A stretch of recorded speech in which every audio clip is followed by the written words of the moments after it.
तर नमस्कार, स्वागत आहे तुमचं सगळ्यांचं आपल्या यूट्यूब चॅनलमध्ये. आणि व्हिडिओ पूर्ण बघा. माझा व्हिडिओ जर तुम्हाला आवडत असतील तर व्हिडिओला लाईक करा आणि एक छानशी कमेंट करा. तर मला आज ना तुम्हाला काहीतरी महत्त्वाचं दाखवायचं आहे, जे मी दाखवलं नव्हतं कधीच याआधी. म्हणजे यूट्यूबवर नाही, व्हिडिओत नाही, कुठंच नाही दाखवलं. आणि आज मला ते दाखवायचं आहे तुम्हाला. आणि सांगायचे सुद्धा आहे की जे नवीन नवीन लोक आहेत तर मला बघतात, आत्ता नवीन जॉईन झालेत, माझे 41,000 सबस्क्राईब पूर्ण झालेत. आणि एवढे काही लोक बघत नाहीत, पण बघतात, नवीन नवीन जॉईन झालेले आहेत, त्यांना माहीत नाही की म्हणजे मला काय झालंय, की असं मी का सरकते, ही त्यांना कशाला माहीत, म्हणजे माहितीच नाही कशामुळे झाले. त्यांनी जुने व्हिडिओ बघितले नाहीत ना, ते फक्त माझे नवे व्हिडिओ बघतात आहे आता, म्हणजे चालूचे व्हिडिओ बघतात, त्यामुळे त्यांना काहीच माहीत नाही. तर त्यांच्यासाठी सांगते, माझं मणक्याचं ऑपरेशन झालं आणि मला तर माझं मणक्याचं ऑपरेशन झालंय आणि मला आता 11-12 वर्ष झालं मी चालत नाही. मी एकाच जागेवरती बसून असते आणि घरातली मी सगळी कामं करते तशी पण. म्हणजे मी असे कुणावर अवलंबून नाही की मला कुणी माझी मदत करावी की काय. मी कुणावर अवलंबून पण राहत नाही, कारण की कसं होतं माहिती आहे का, आपण जर दुसऱ्यावरती अवलंबून राहायला लागलो का नाही, की मग आपल्याला हळूहळू सवय लागत जातील. मग सवय लागत गेली की मग त्या अपेक्षा राहतात की बाबा नाही, ह्यानी केलं पाहिजे, म्हणून मला त्या अपेक्षा पण नको आणि मला परत दुःख पण नको ते सहन करायला. म्हणून मी म्हणजे कुणावर अवलंबून राहतच नाही. मला जेवढं होईल माझं तेवढं स्वतःचं काम मी स्वतः करते. असं कुणीच म्हणायला नाही, माझी आई आणि नवरा सोडलं तर, की आम्ही हिचं केलंय म्हणून असं म्हणायला कुणीच नाही. तर मी फक्त घरातली सगळी माझी माझी कामं करते. तर आता मी तुम्हाला सांगते, 1-2 महिन्यापासून म्हणजे मला व्हिडिओ बनवायचा होता, हा पण व्हिडिओ बनवला नाही मी. आणि सांगायचं म्हणजे आज दाखवते तुम्हाला. मला दुबईवरून स्वयंभाऊ मला भेटायला आले होते. जानेवारीमध्ये आले होते भेटायला. म्हणजे 4-5 वर्ष झालं माझं जसं यूट्यूब चॅनल चालू झालं ना, तसं त्यांनी माझे व्हिडिओ बघितले. व्हिडिओ बघितल्यानंतर त्यांनी बोललं सुद्धा होतं की ताई तू दवाखान्यात जा, हे ते. पण नाही, तेवढं शक्य नाही झालं, कारण की डॉक्टरांनी सांगितलं की नाही मला चालता येणार. तर म्हणले हाय अशीच राहा आणि खुश राहा. तर तेव्हापासनं म्हणजे तेव्हापासून ओळख आहे. पण मी नाही सांगू शकत आणि त्यांनी पण मला नाही सांगायला सांगितलं, की मला त्यांनी माझ्या किती सुखात दुःखात मदत केलेली आहे त्यांनी मला.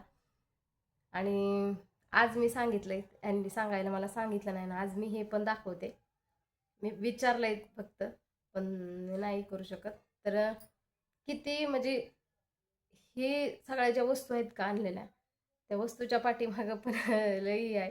आणि आडावं असंच काही हे नव्हतं, पण मला लय आवडलं ते. तर तुम्हाला दाखवते, पहिली गोष्ट दाखवते. माहीच्या पप्पांना हा शर्ट आणलाय आणि इतका छान शर्ट आहे ना, याचं सूत लय भारी आहे बघ. आता त्यांनी घातला होता आणि मशीनमध्ये धुवून ठेवलं याला, म्हणजे स्पेशल धुवायला टाकलं होता त्यामुळं. आणि असं आहे, पूर्ण दाखवते. आता शर्टच असतोय.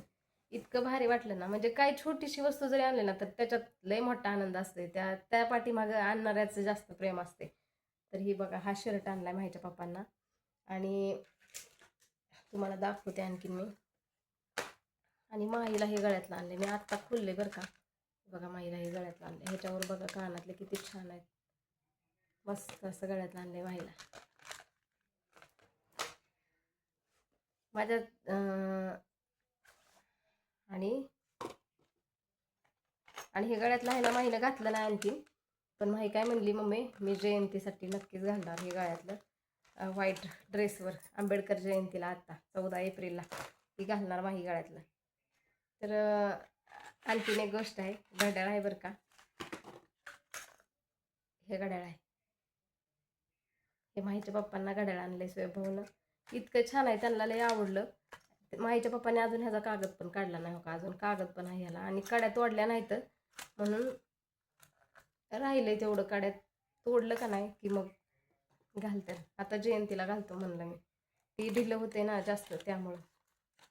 आता कशाचं आहे काय आहे ते तुम्ही बघा, मला नाही माहिती, पण लय भारी आहे.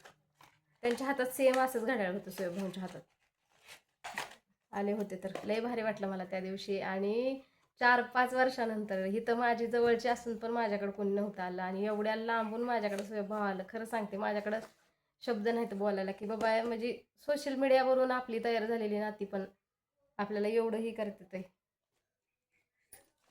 आणि माझ्यासाठी काय आणले बघा, एक पर्स आणली माझ्यासाठी. आणखीन खायला आणलं होतं, आता ती काही एवढ्या दिवस नाही राहत.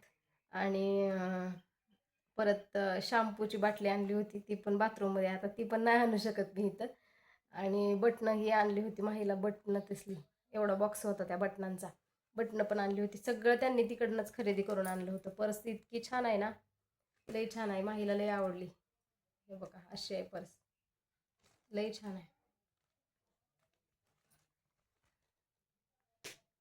आणि मी थँक्यू म्हणून ह्या यूट्यूबचं, ह्या सोशल मीडियाचं, की मला ह्या सोशल मीडियाच्या मार्फत एवढी चांगली सगळी माणसं भेटल्यात. खास करून मला भाऊ लई चांगले मिळाले सोशल मीडियावरती बरं का, लय म्हणजे लय भारी मिळाले. आणखीन माझे 2 भाऊ यायचे राहिलेत माझ्याकडे, एक प्रशांत भाऊ आणि एक समशुद्दीन भाऊ, दोघं. म्हणजे आमची एक अशी फॅमिली तयार झाली होती, पण आता नाही सांगू शकत मी. मस्त लय भारी फॅमिली होती पण आमची. आणि त्यांनी माझ्याकडे यावं सगळ्यांनी, अशी माझी इच्छा आहे की सगळ्यांनी माझ्याकडे यावं, सगळ्यांनी मला भेटून जावं. मला जर मला जाता येत असतं तर मी गेले असते, मला जाताच येत नाही त्यांच्याकडे, कुठंच नाही जाता येत. आणि त्या दिवशीचा व्हिडिओ पण काढला होता बरं का मी, म्हणजे ज्या दिवशी स्वयंभाव आलं ना त्या दिवशीचा व्हिडिओ काढला होता मी, पण काही कारणास्तव काय झालं, छोटा व्हिडिओ आहे वाटते, शॉर्ट व्हिडिओ माझ्याकडे असेल छोटा. ते येऊन बसलेले घड्याळ, ती इथं घड्याळ खोलत होतं ती, आणि घड्याळ घालून बघत होतं माहीचा पप्पा. त्यावेळेस चा व्हिडिओ आहे बहुतेक, मी टाकल एखाद्या व्हिडिओमध्ये तो शॉर्ट व्हिडिओ, नाहीतर एकटाच व्हिडिओ तो टाकून दिला असाच. इतकं म्हणजे मला लय भारी वाटलं होतं त्या दिवशी. मी पहाटच उठले होते 6 वाजता, पुरणपोळीचा स्वयंपाकी केला. पण मला कसं होतं माहिती आहे का, असं कुणी बाहेरून कुणी जर यायचं असलं तर मला आहे ना, माझा हात असं थरथर थरथर करत राहतात, ते मला स्वयंपाक उरकत नाही लवकर, असं होतं. मग माझं काहीतरी चुकतंच. चुकलंच माझं. मला वाटलं 100% चुकणार म्हणलं, आणि तसंच झालं माझं. मला गडबडीत नाही होत काही, आवरत नाही एकतर पटापटा. म्हणून मी म्हणत होते की मी लय लवकर स्वयंपाक करून ठेवते. 4 वाजताच उठले होते मी. 4 वाजता उठले होते. स्वयंपाक म्हणलं एवढ्या 4 वाजताच करावं. पण स्वयंभाऊ म्हणले नको, आम्ही आल्यावर बघू स्वयंपाकाचं. पण ती थकून आलते. 13-14 तासाचा प्रवास करून आले होते इकडं. त्यामुळं लय थकलं होतं. परत मग मी स्वयंपाक केला तरी पण थांबलेलं आहे उशीर. जाताना वाईट वाटलं मला. आता नाही सांगू शकत, लय म्हणजे लय वाईट वाटलं, कारण की आता माझ्या घरची पण आहेत सगळी, कुणीसुद्धा अजूनपर्यंत माझ्याकडे आलं नाही. आणि कुणी मला एवढं विचारलं सुद्धा नाही कशासाठीच. त्यामुळं माझी जी ही नाती आहेत ना, ती लय भारी आहेत, सोशल मीडियाच्या मार्फत आहेत ते. आता बोलते मी एवढ्या दमादमाने, कारण मला बोलायलाच आहे नाही, शब्दच नाही, फुटं नाही, असं झालंय मला. तर चला बाय सगळ्यांना. व्हिडिओ जर आवडला तर व्हिडिओला लाईक करा आणि एक छानशी कमेंट करा.